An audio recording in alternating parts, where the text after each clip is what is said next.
Hello and welcome to Vlogmas Day 16. Yesterday I told you a story called 'Twas the Night Before Christmas, and I do hope you really enjoyed listening to that. Today I have another story for you, and it is by Hans Christian Andersen, and it is called The Little Match Girl. The most terribly cold it was. It snowed, and even nearly quite dark. And evening, the last evening of the year. In this cold and darkness there went along the street a poor little girl, bareheaded and with naked feet.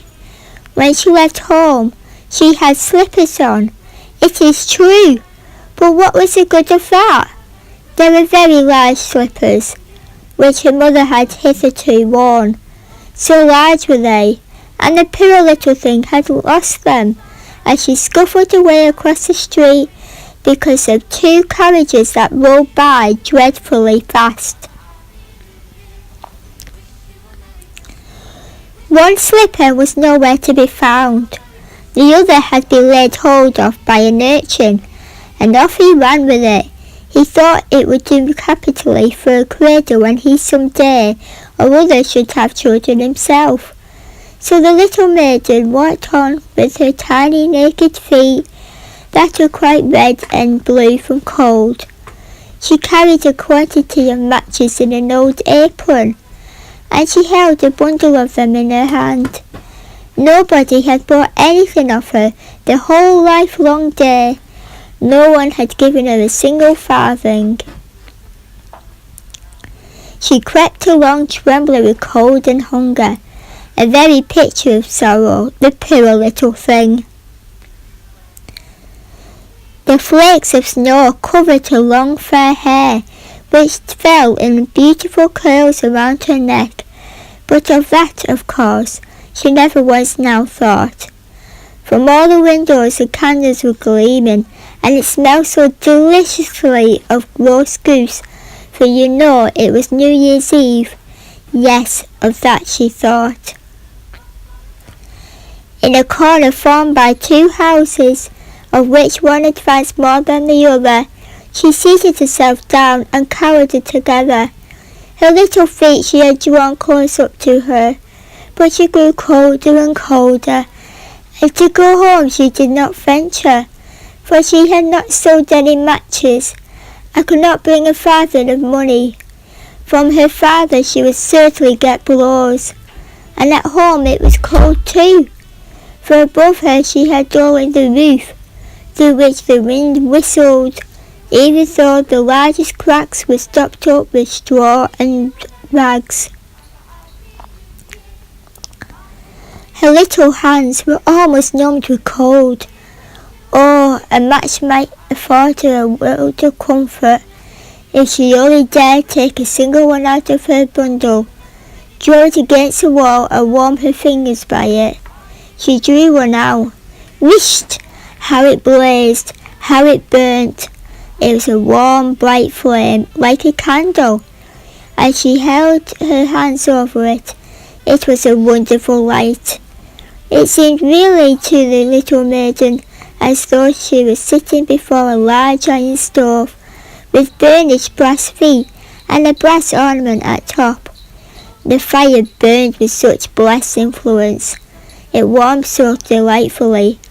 The little girl had already stretched out her feet to warm them too, but the small flame went out, and the stove vanished.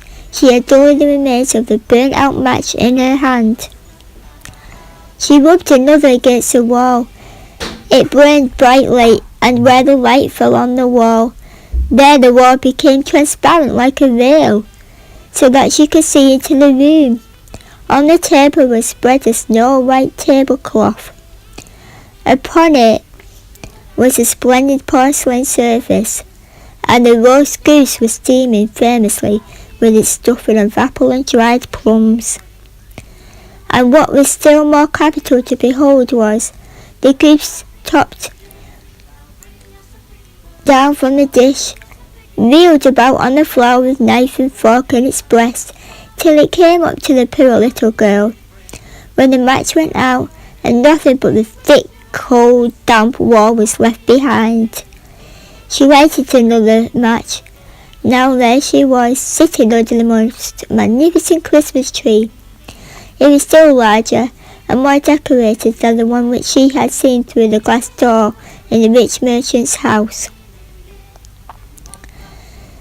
Thousands of lights were burning on the green branches, and gaily coloured pictures, such as she had seen in the shop windows, looked down upon her. The little maiden stretched out her hands towards them when the match went out. The lights of the Christmas tree rose higher and higher. She saw them now as stars in heaven. One fell down and formed a long trail of fire. "Someone is just dead," said the little girl, for her old grandmother, the only person who had loved her, and who was now no more, had told her that when a star falls, a soul ascends to God. She drew another match against the wall. It was again light, and the lustre there stood the old grandmother, so bright and radiant, so mild, and with such an expression of love. "Grandmother," cried the little one, "oh, take me with you! You go away when the match burns out. You vanish like the warm stove, like the delicious roast goose, and like the magnificent Christmas tree." And she rubbed the whole bundle of matches quickly against the wall, for she wanted to be quite sure of keeping her grandmother near her. And the matches gave such a brilliant light that it was brighter than at noonday. Never formerly had the grandmother had been so beautiful and so tall. She took the little maiden on her arm, and both flew in brightness and in joy so high, so very high. And then above was neither cold, nor hunger, nor anxiety, never was God. But in the corner, at the cold hour of dawn, sat the poor girl with rosy cheeks and a smiling mouth, leaning against the wall, frozen to death on the last evening of the old year. Stiff and stark sat the child there with her matches, of one which bundle had been burnt. She wanted to warm herself, people said. No one had the slightest suspicion of what beautiful thing she had seen. No one even dreamed of the splendour in which, with her grandmother, she had entered on the joys of a new year.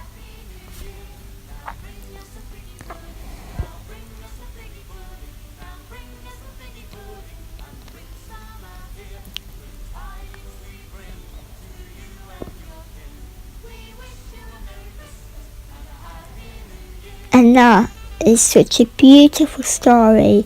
I really hope that you appreciate the story, and it makes you feel the love and appreciation and the warmest wishes for anybody out there who may not have what you have. So thank you for listening, and I'll see you soon. Goodbye. Bye.